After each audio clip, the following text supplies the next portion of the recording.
Hola, muy buenos días. El día de hoy vamos a trabajar las materias de matemáticas, geografía, español e historia. El primer tema de matemáticas será la notación desarrollada. Es la descomposición de un número de acuerdo al valor posicional de cada una de sus cifras. Y vamos a apoyarnos en la siguiente tabla en la que encontramos las unidades que tienen un valor de 1, las decenas con valor de 10, las centenas con valor de 100 y las unidades de millar cuyo valor es 1000. Tomemos el siguiente ejemplo, el número 2569. Para descomponer este número vamos a sumar los millares más las centenas, más las decenas, más las unidades. Sabemos que tenemos 2000 más 500 más 60 más 9 y esto sumado nos da 2569. Otro ejemplo, si queremos descomponer la cantidad 158 quedaría de la siguiente forma: 100 más 50 más 8. Primero sumamos las centenas, que son 100, más las decenas 50 y más las unidades 8.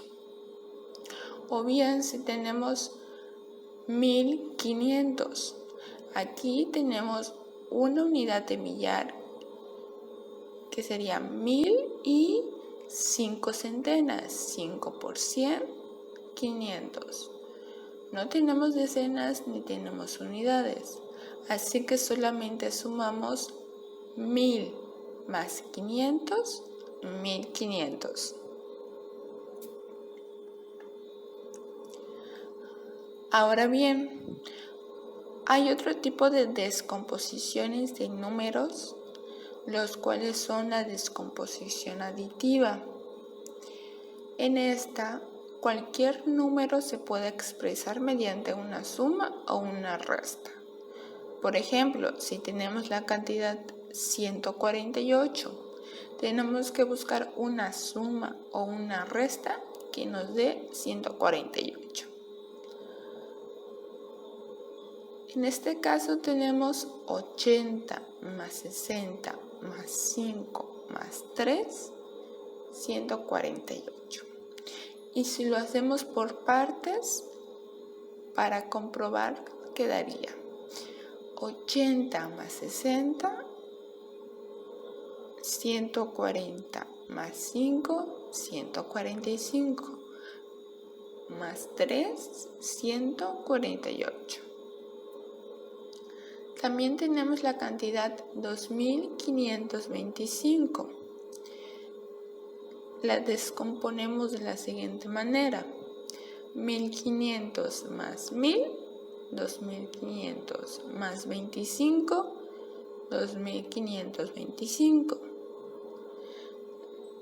La siguiente cantidad es 562 y yo lo quise descomponer así: 400 más 100, 500, más 60, 560, más 2, 562. Y por último tenemos la cantidad 785, que si lo expresamos con una resta quedaría 800 menos 15, 785. Hay infinidad de maneras de descomponer por medio de una suma o una resta cualquier cantidad. La cuestión solo sería buscar las sumas y restas correctas para que se pueda realizar la descomposición aditiva.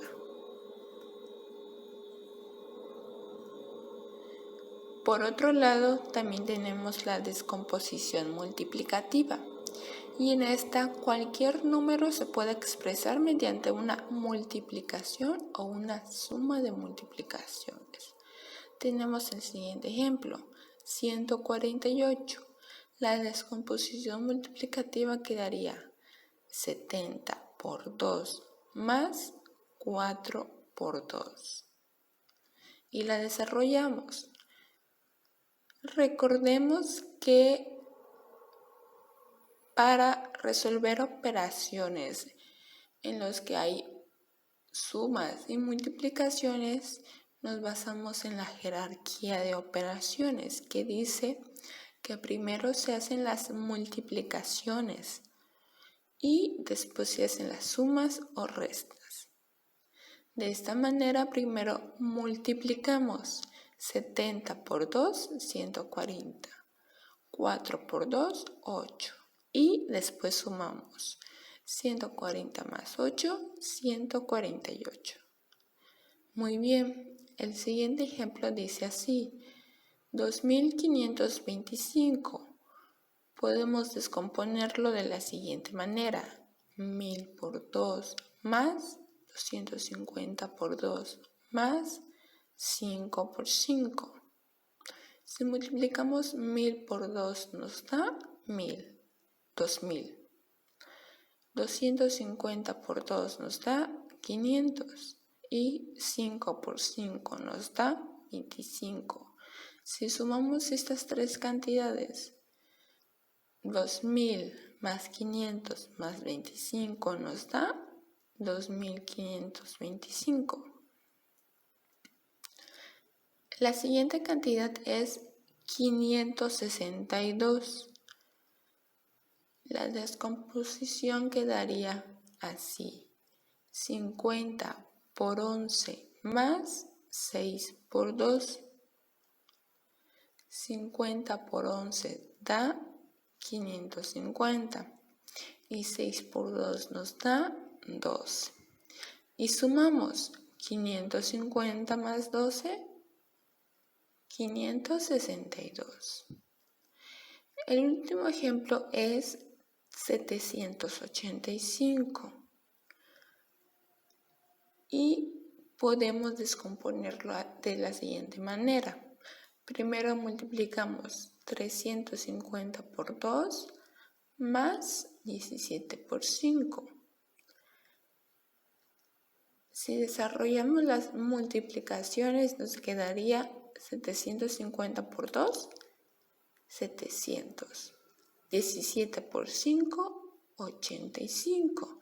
Y al sumar 700 más 85 nos da 785. De igual forma como en la descomposición aditiva, también se puede descomponer mediante una multiplicación o suma de multiplicaciones, solamente buscando las multiplicaciones correctas para que nos dé la cantidad. Ahora es momento de que vayas sacando tu libro de desafíos matemáticos, página 10, 11 y 12, ya que el día de hoy vamos a trabajar con estas páginas. En el siguiente ejemplo tenemos, se vende una estufa con un precio de 4,000 pesos a 2,000 pesos, es decir, de un precio de 4,000 bajó a 2,000 y con un pago semanal de 100 pesos. ¿Cuál es su descuento? Esta pregunta es muy sencilla, ya que si sabemos que pasó de 4,000 a 2,000, solamente tenemos que restar 4,000 menos 2,000. Y la respuesta sería un descuento de 2,000 pesos. ¿Cuántos pagos son en total? Si sabemos que se deben dar pagos semanales de 100 pesos, podemos dividir 2.000 entre 100 o bien multiplicar un número por 100 que nos dé 2.000. Si multiplicamos 100 por 20, 2.000. Entonces serían 20 pagos. Y por último, ¿todos los pagos son de la misma cantidad? Sí, porque si multiplicamos los 100 pesos semanales por 20 pagos, nos da exactamente 2.000, que es el costo total de la estufa. Entonces no necesitamos dar otro pago extra. Ahora bien, espero que hayas ya sacado tu libro de desafíos matemáticos en la página 10 y 11, ya que en esta ocasión vamos a resolver estas dos páginas y tú solito vas a responder la página 12 con ayuda de tus apuntes acerca de la descomposición y de todo lo que hemos visto hasta el momento. El primer desafío se llama Los libreros y dice así: en parejas resuelvan los problemas. 1. El tío de Sebastián quiere comprar uno de estos libreros. El modelo AB, cuyas características son madera y aluminio, 8 anaqueles y 4 cajones, de un precio de 3.860 pasó a 3.000 y se deben dar pagos semanales de 150 pesos. El modelo 15A, que es pino color natural, tiene 5 repisas y pasó de un precio de 4.280 a 2.890. Y por último tenemos el modelo A28, en el que el pago semanal es de 100 pesos, al igual que el modelo 15A. Es de piso color natural, 2 repisas y tiene un precio que pasó de 3.490 a 2.390. La primera pregunta es: ¿cuál de los 3 libreros tiene más descuento?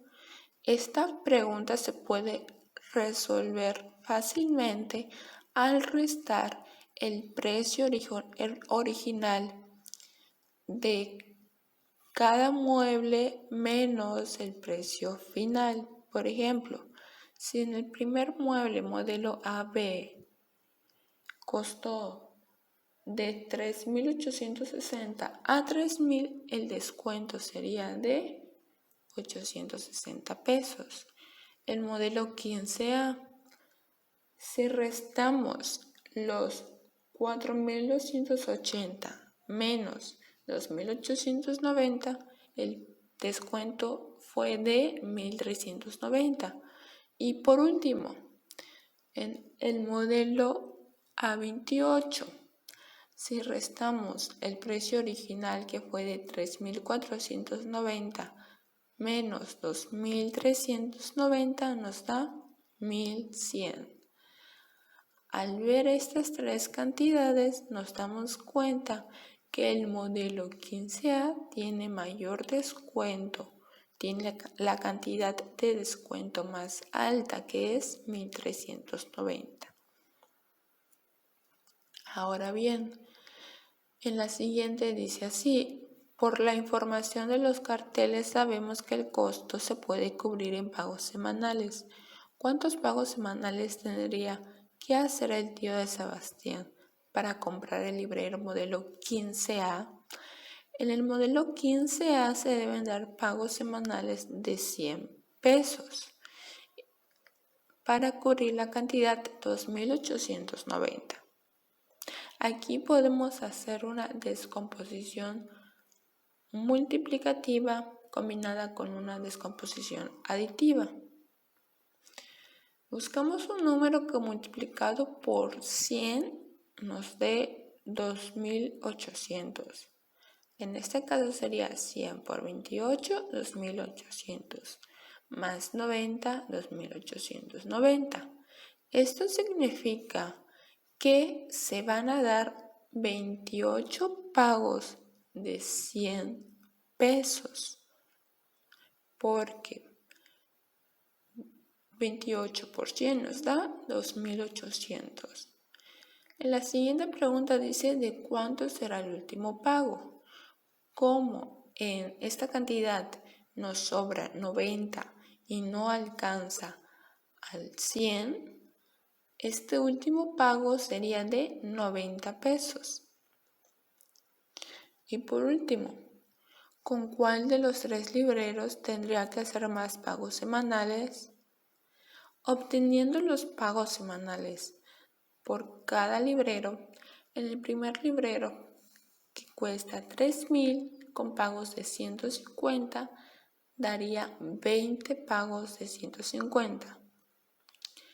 En el modelo 15A sabemos que son 28 pagos de 100 y un pago de 90, entonces serían 29 pagos. Y en el modelo A28 serían 23 pagos de 100 y un pago de 90, por lo tanto serían 24 pagos. Y esta pregunta se resuelve poniendo el modelo 15A, que es del que se van a dar 29 pagos. Muy bien, la página 12 la vas a resolver tú solo, ya que aquí se va a repetir y se va a retomar lo que es la descomposición. Es decir, vas a tener que hacer descomposiciones, ya sean multiplicativas o aditivas, según sea el caso.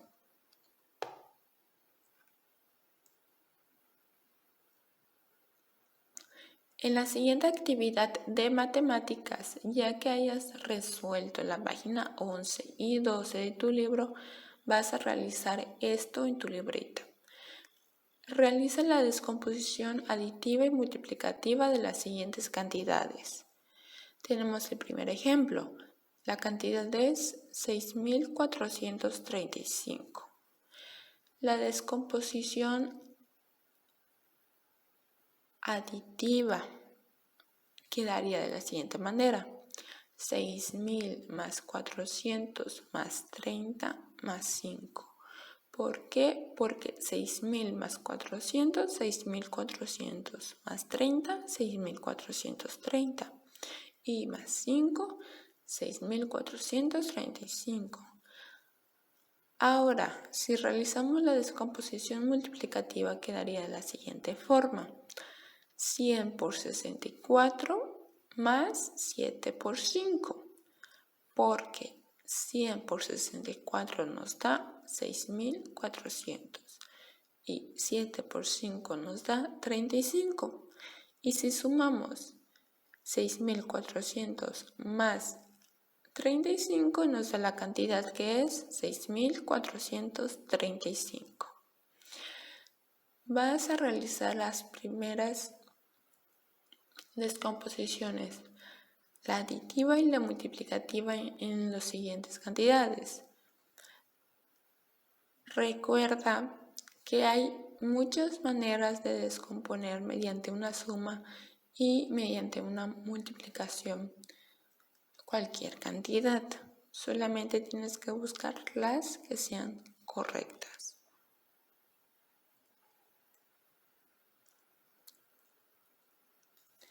Muy bien. En la materia de geografía, el tema es representaciones de la Tierra. Tal vez en algún momento, si ya hojeaste tu libro de geografía o tu Atlas de México, te habrás dado cuenta que hay muchos mapas. Pues estos son una forma de representar a la Tierra. También se le llama representaciones cartográficas y no solamente se puede representar por medio de mapas, también se puede representar por medio de planos que representan espacios más grandes que una colonia, pero más pequeñas que una ciudad o un país. También podemos representar la Tierra por medio del globo terráqueo. Si nos vamos más con la tecnología, tenemos al Google Earth, en donde podemos ver nuestra Tierra, nuestro planeta, de forma virtual, inclusive en cualquier parte del mundo. Y también tenemos los planisferios terrestres o mapamundi, en donde se representa a todo el mundo, y las proyecciones cartográficas.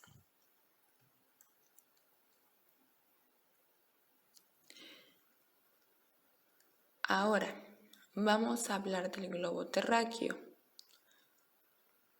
¿Sí? El globo terráqueo es la representación de la Tierra por medio de una esfera, de una manera más real, más como se ve si nosotros estuviéramos en el espacio y estuviéramos viendo a nuestro planeta. De esa manera se puede observar a la Tierra. El globo terráqueo o la Tierra tiene 6 continentes, que si bien aún los científicos, los investigadores no están 100% seguros de que sean 6 continentes, antes se mencionaba que había 7, que había 5. Esto porque se dividía América del Norte, América del Sur. Sin embargo, vamos a mencionar a los siguientes continentes: América, África, Europa, Asia, Oceanía y la Antártida. Y hay un aproximado de entre 195 y 206 países en todo el mundo. Y uno de ellos es nuestro país, México, que se encuentra al centro de América. En la primera actividad de geografía vamos a irnos a nuestro libro en la página 11. Vamos a observar la imagen del globo terráqueo y con la ayuda de nosotros vamos a responder en nuestra libreta. El nombre del continente al que pertenece México es, recordemos que lo había mencionado anteriormente, tenemos 6 continentes, pero el continente en el que se encuentra nuestro país es el continente americano o América. ¿En qué parte del continente se localiza? Recordemos que tenemos América del Norte, donde está Estados Unidos, América del Sur, donde está Latinoamérica, donde está Brasil, Argentina, Colombia, Ecuador, Perú, y también tenemos a Centroamérica, ya que es aquí donde se encuentra México, justamente en el centro de nuestro continente. Por lo tanto, ¿en qué parte del continente se localiza? En Centroamérica. ¿Qué países están al norte y al sur de nuestro país? Para esto, en un globo terráqueo no vamos a poder ver fácilmente si lo tenemos por medio de una imagen. Lo que necesitamos es irnos más allá, tal vez buscar un mapa de la República Mexicana o bien conseguir un globo terráqueo pequeño para poder responder esta pregunta. En el norte tenemos a Estados Unidos, Canadá, y en el sur de nuestro país tenemos a Belice, a Guatemala, entre otros. Sin embargo, Belice y Guatemala son los que se encuentran junto a nuestro país. Por lo tanto, podríamos poner esos países. Ahora, ¿con qué limita nuestro país al este y al oeste? Si nos vamos, sabemos que alrededor en nuestro planeta no solamente hay bloques de tierra en donde se ubican los continentes, sino también gran parte está conformada por agua. Y ahí tenemos a los océanos y a los mares. Alrededor de nuestro país tenemos al Océano Pacífico y al Océano Atlántico, que son los más cercanos a nuestro país. Puedes localizar Oaxaca en este globo terráqueo. ¿Y por qué? Como había mencionado, si vemos un globo terráqueo por medio de una imagen, es muy difícil que se distinga a un estado o a una entidad federativa. ¿Por qué? Porque la entidad federativa es muy pequeña, en este caso Oaxaca, en comparación con los países. Por lo tanto, no podemos localizar fácilmente. Sin embargo, de alguna forma lo podemos hacer, pero lo más adecuado sería buscar en un mapa de nuestra República o un mapa de México, ya que el globo terráqueo solamente se enfoca en representar a los continentes y a los países, así como a los océanos en sí, es decir, a espacios más grandes. Ahora, ¿qué información del territorio mexicano puede proporcionarte un globo terráqueo? Ahora sí, en este globo terráqueo podemos ver qué países limitan al norte, al sur, qué océanos se encuentran al este y al oeste, en qué continente se ubica nuestro país, etc. ¿Y qué información puede proporcionarte una fotografía?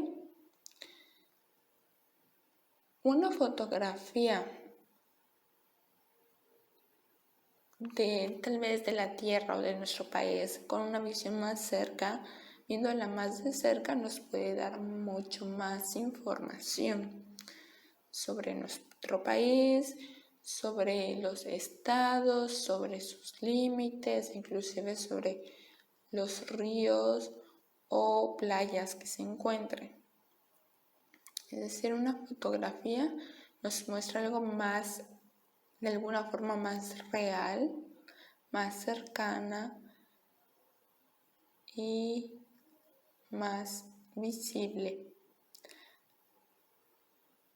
acerca de nuestro país.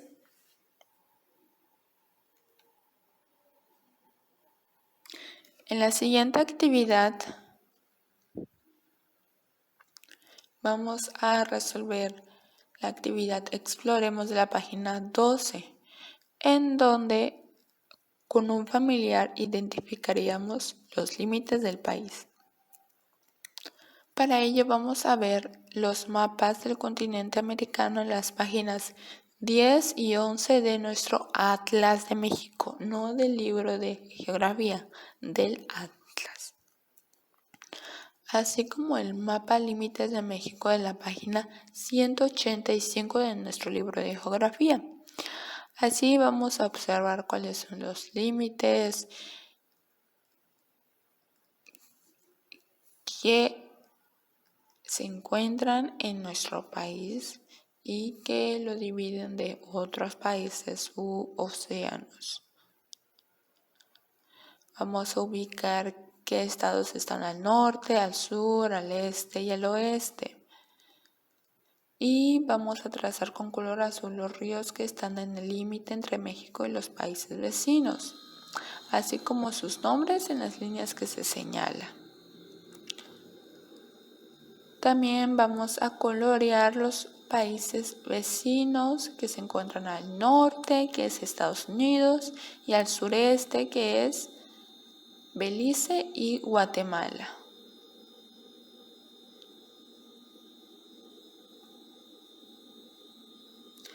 Muy bien. Hasta ahorita ya terminamos las actividades de matemáticas y de geografía. A continuación vamos a ver un tema muy sencillo de español, el cual es los cuentos tradicionales. Y recordemos que un cuento es un texto narrativo corto que tiene pocos personajes y está basado mayormente en hechos ficticios, algo no real. La historia puede tener personajes principales, personajes secundarios y distintos escenarios. Algunos cuentos tradicionales o clásicos, es decir, aquellos que nos han contado desde pequeños y son muy leídos y muy famosos, como los siguientes, son El Patito Feo, Caperucita Roja, Hansel y Gretel, pero hay muchos más cuentos clásicos o tradicionales como La Cenicienta, Blancanieves, La Bella y la Bestia, Pinocho, Pulgarcito, Los Tres Cerditos, etc.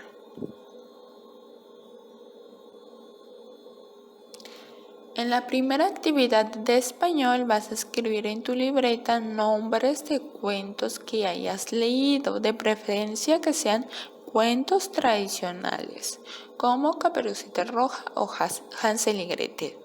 Y al final vas a subrayar con algún color el cuento que sea tu favorito. En la siguiente actividad de español vamos a irnos a la página 16 de nuestro libro, en la que podemos ver en la parte de abajo un cuadro que dice título de los cuentos y por qué me gustaría leerlos. Aquí vamos a escribir el título de 3 cuentos tomados de la lista que hiciste anteriormente y por qué te gustaría leerlos.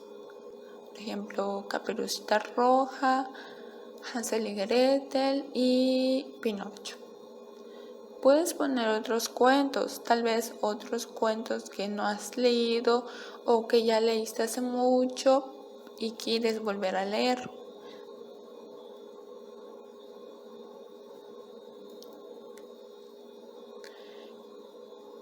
En la última actividad de español vamos a buscar en internet o en libros de cuentos el primer cuento que te gustaría leer.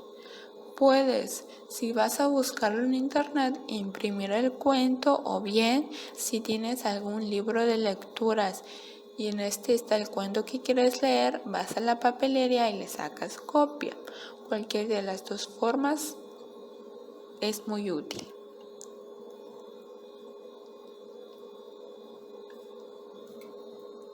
Perfecto. Ya que terminamos con español, el primer tema de historia es panorama del periodo, desde el poblamiento de América hasta el surgimiento de la agricultura. En tercer grado vimos lo que es nuestro estado y varias características y aspectos relacionados con nuestro estado, que es Quintana Roo. En cuarto grado vamos a ver lo que es la historia de México. Para empezar este tema tenemos el panorama del periodo, es decir, el periodo que abarcará el primer bloque. Es decir, aquí vamos a ver desde el poblamiento de América, cuándo surgió, cómo, por qué, hasta el momento en el que surgió la agricultura. Para empezar, vamos a definir 3 palabritas que son y nos van a ser muy útiles posteriormente. Glaciación. La glaciación es un periodo de larga duración donde la temperatura disminuye a niveles muy bajos, es decir, donde hace mucho frío y se forman capas de hielo que cubren la Tierra. Estas capas de hielo cubren principalmente al Polo Norte y la Antártida. AC. Estas 2 letras significan antes de Cristo. Y esto lo vamos a usar, este AC o antes de Cristo, para mencionar fechas o años en los que no se medía todavía el tiempo por medio de días, meses o años, sino por antes de Cristo. Por ejemplo, en el año 20.000 antes de Cristo, año 3.000 antes de Cristo, año 150 antes de Cristo. Ya también tenemos el DC, que significa después de Cristo, y aquí sí empezamos a medir el tiempo por días, meses, años. Y la última palabrita es migración, que son los desplazamientos que hacen grupos de personas de un lugar a otro.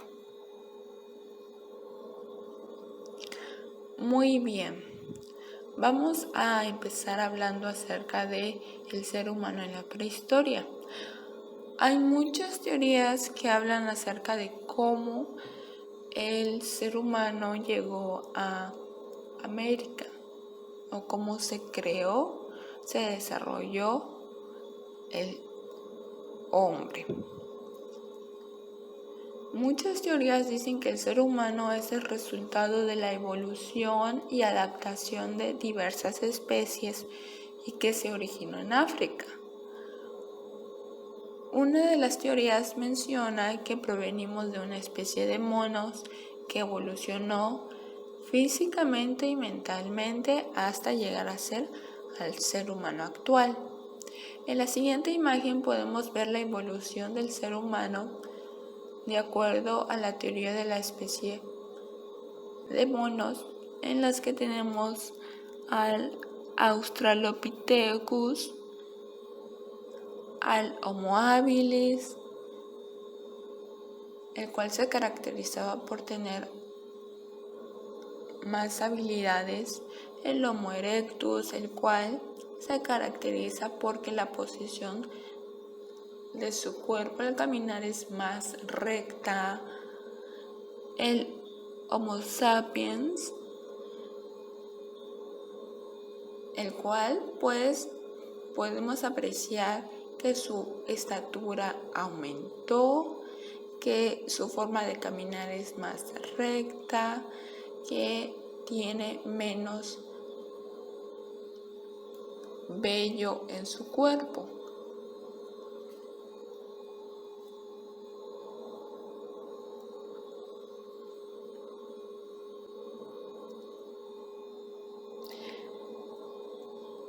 Existen distintas teorías que mencionan cómo es que el ser humano llegó al continente americano.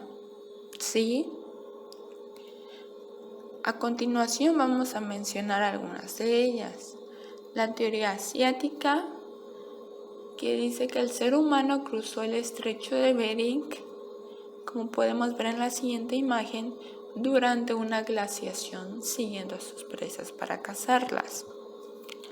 De la misma forma, llegaron al resto del continente. Se dice que tardaron algunos miles de años en poblar todo el continente americano porque eran nómadas.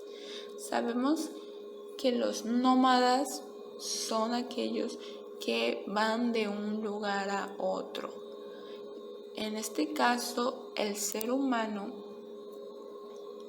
llega a un lugar, se aprovecha los recursos que da la naturaleza y cuando se los termina pasa a otro lugar y así sucesivamente, va de lugar en lugar. Es por esto que se dice que tardaron miles de años en llegar y poblar América. La teoría australiana menciona que el ser humano cruzó el estrecho de Bering y por 2 rutas más, en balsas rústicas provenientes del sur de Asia y de las islas polinesias y melanesias. Esto por la Antártida, es decir, esta teoría dice que el hombre surgió en Australia y que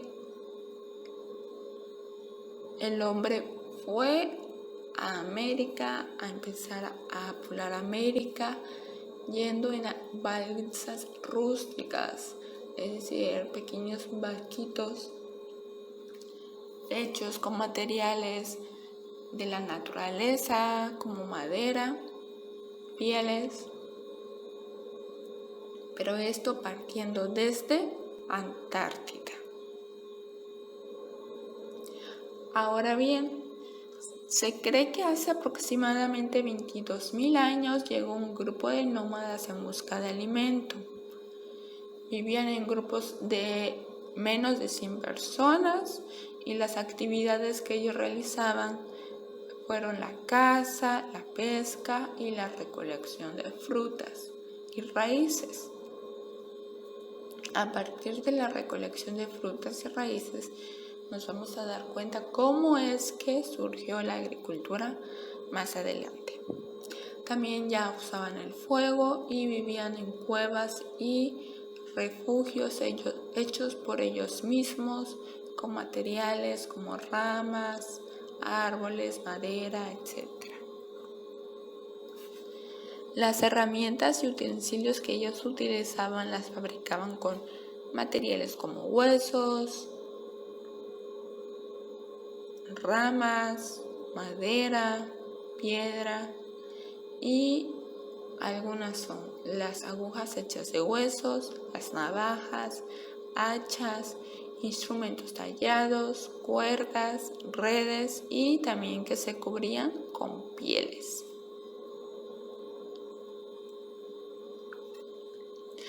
Ahora bien, vamos a hablar acerca de las áreas culturales que surgieron en el México antiguo, que cubrieron parte de Estados Unidos, México y un poco el sureste de nuestro país. Estas áreas culturales son Oasis América, Aridoamérica y Mesoamérica. Empezamos con Aridoamérica. Aridoamérica se caracteriza por ser una área en la que se desarrolló la alfarería y producían objetos como sandalias, bolsas y redes. Podemos ver en las imágenes que en Aridoamérica el clima era muy, de alguna forma, seco en algunas partes y caluroso. También fabricaban armas para cazar como el arco, la flecha y las lanzas con punta de piedra.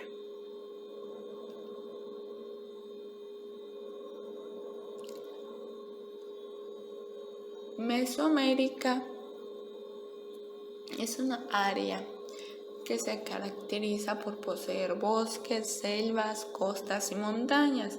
Hay, por lo tanto, climas variados, calurosos, climas húmedos, climas subhúmedos, porque hay muchos ríos y lagunas en estas zonas. Aquí también se desarrolló la agricultura y el cultivo del maíz, ya que por ser un área en el que abundaba el agua y climas húmedos, esto favoreció que se desarrollara estas actividades. También crearon construcciones religiosas y perfeccionaron la cerámica y el comercio a la larga distancia. Si podemos ver nuestro país en el mapa y ubicamos Mesoamérica, podemos darnos cuenta que nuestro estado, es decir, Quintana Roo, en algún momento perteneció al área cultural de Mesoamérica. Y esto lo podemos comprobar porque en nuestro estado hay selvas, hay costas, hay playas y se desarrolla muy bien la agricultura también. Por último tenemos a Oasis América, el cual se caracteriza por tener terrenos semiáridos y climas calurosos con escasas lluvias.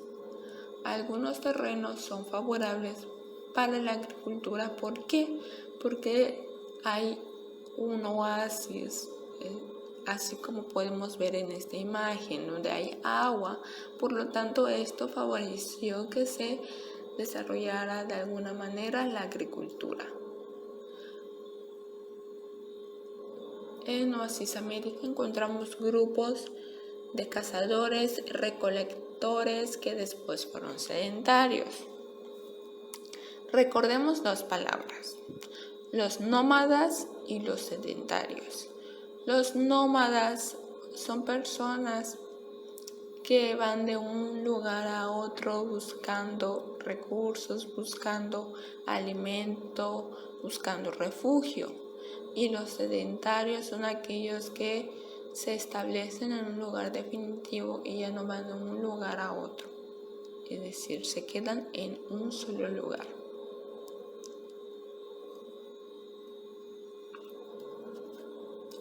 En la primera actividad de historia vamos a irnos a la página 12 de nuestro libro y leeremos esta pequeña información acerca de la ubicación temporal y espacial del poblamiento de América y el surgimiento de la agricultura.